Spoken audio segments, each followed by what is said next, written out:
Alright, so when you take the stent out of the hoop, there's a stylet and a cover.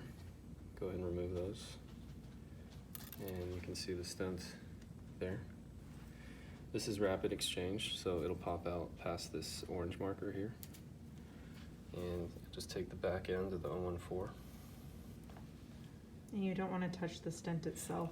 So that's something some other people have brought up. It's actually not like a DCB because it doesn't slough off or anything. It's actually coated into the fluoropolymer. Into yes. it. Okay. So there's not as much concern with touching it or getting it wet. Okay. Like DCB balloons. Okay.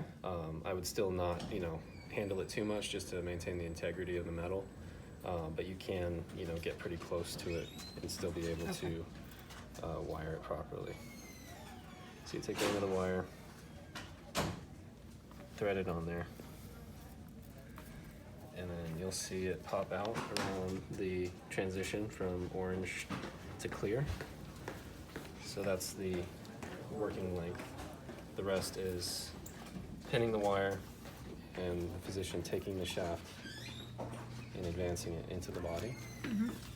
And so one thing I told the crew to be aware of is don't pull negative until the physician has the stent in the area of interest. Okay. And that's just, standard practice to make sure that when you pull negative, the balloon's gonna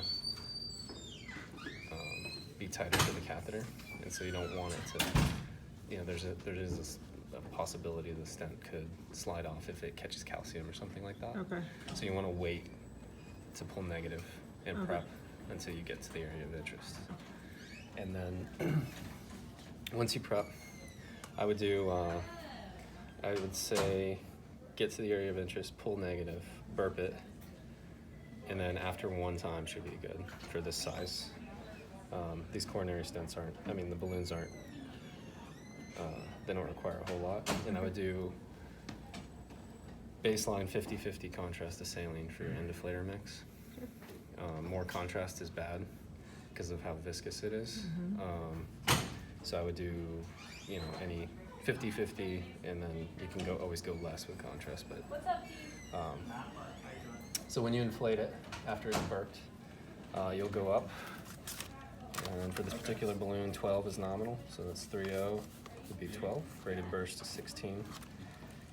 And after the stent expansion, I would take the end-deflator and go a couple hand turns in the opposite direction instead of just pulling hard negative, just to make sure there's no recoil of the stent on the balloon. So just, a handful of turns and then pull negative and it should be fine.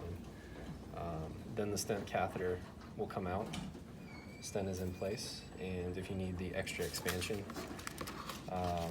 you'll have to get another balloon to get up to the full expansion range for whatever. It depends on the sizing, of course, but again, it's only 2 tiers.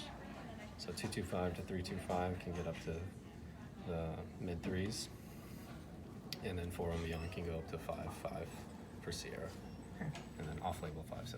But that's